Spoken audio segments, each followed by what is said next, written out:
નમસ્કાર. આજે આપણે વાત કરીશું એક એવા નામની જે સફળતાનો બીજો શબ્દ બની ગયું છે, ક્રિસ્ટિયાનો રોનાલ્ડો. પણ જુઓ, આપણે એમના રેકોર્ડ્સ કે ગોલની વાત નથી કરવાના. ના, આપણે વાત કરીશું એ દંતકથા પાછળના માણસની. તો ચાલો શરૂ કરીએ. દુનિયા એમને શું કહે છે? એક મશીન. ખરું ને? ગોલ કરતું, ક્યારેય ન થાકતું મશીન. પણ શું સાચે જેવું છે? શું આટલું જ છે? ચાલો ને આજે એ જ જોઈએ કે આ કહેવાતા મશીનની અંદર કોણ ધબકે છે. કારણ કે આ જે સુપરસ્ટારની ચમક છે ને, એની પાછળ એક માણસની કહાની છે. અને આ કોઈ સામાન્ય કહાની નથી. આ એ કહાની છે જેની શરૂઆત ગરીબી અને સંઘર્ષથી થાય છે. રોનાલ્ડોનો જન્મ ક્યાં થયો? પોર્ચુગલના એક નાનકડા ટાપુ મડેરા પર, એક સાવ સામાન્ય નાના ઘરમાં.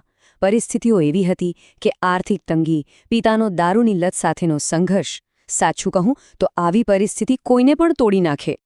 પણ રોનાલ્ડોએ શું કર્યું? એમણે એક નિર્ણય લીધો, એક એવો નિર્ણય જેણે બધું બદલી નાખ્યો.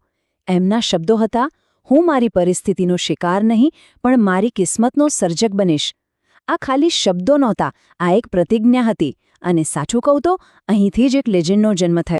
તો ચાલો હવે આગળ વધી અને જોઈએ કે આ શરૂઆતની મુશ્કેલીઓ, આ સંઘર્ષે કેવી રીતે એમને અંદરથી પોલાર્ડ જેવા મજબૂત બનાવ્યા. જરા વિચાર તો કરો, માત્ર 12 વર્ષની ઉંમર અને ઘર છોડીને એકલા હોસ્ટેલમાં રહેવાનું. 13 વર્ષની ઉંમરે લોકો એમના બોલવાની રીત પર હસતા હતા.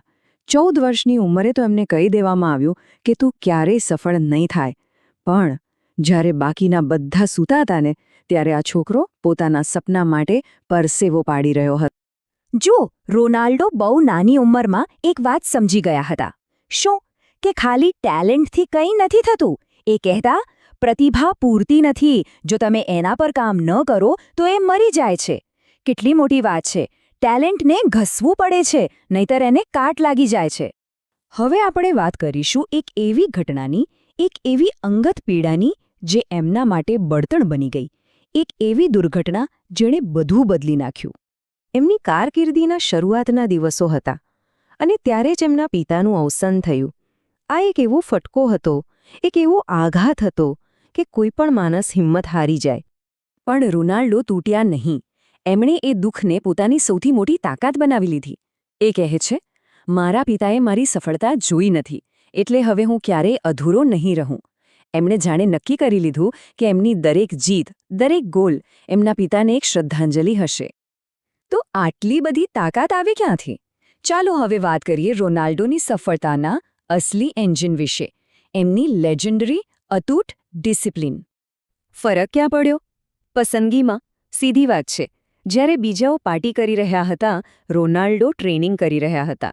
જ્યારે બીજા બહાના શોધી રહ્યા હતા, રોનાલ્ડો ઉકેલ શોધી રહ્યો હતો. આ જ નાની નાની પસંદગીઓ છે જે આખરે મોટો, બહુ મોટો ફરક પાડે છે. અને આ જ છે એમનું માઇન્ડસેટ. એમનો ફોકસ શ્રેષ્ઠ બનવા પર નથી.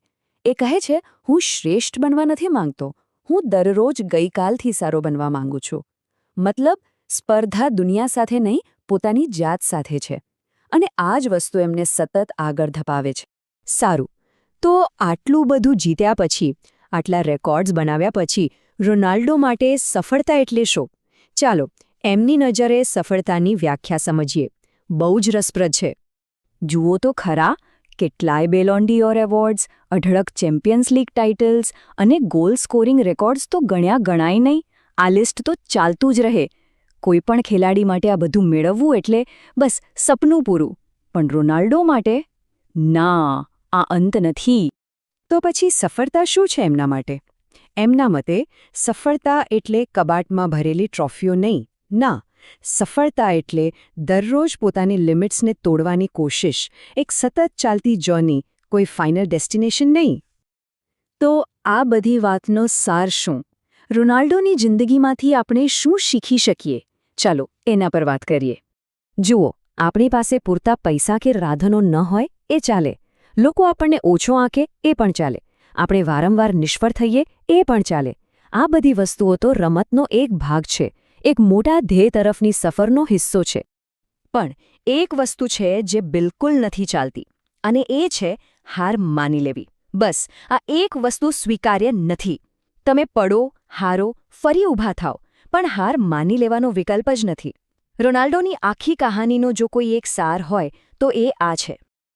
તો આજે જ એક નિર્ણય લઈએ. હું પરિણામો બનાવીશ, બહાના નહીં. આ છે પહેલો સંકલ્પ. બીજો નિર્ણય, હું ભયથી નહીં, વિશ્વાસથી જીવીશ, કારણ કે ડર આપણને રોકે છે અને વિશ્વાસ આપણને આગળ વધારે છે. અને છેલ્લો, સૌથી મહત્વનો નિર્ણય, હું પણ મારી વાર્તા લખીશ. બસ જે રીતે રોનાલ્ડોએ પોતાની કહાની જાતે લખી, આપણે પણ આપણી કહાનીના લેખક બની શકીએ છીએ. કારણ કે યાદ રાખજો, શ્રેષ્ઠ બનવું એ નસીબ નથી, એ એક નિર્ણય છે. એક એવો નિર્ણય જે દરરોજ દરેક ક્ષણે લેવાનો છે. અને આજ છે રોનાલ્ડોની કહાનીનો સૌથી મોટો પાઠ.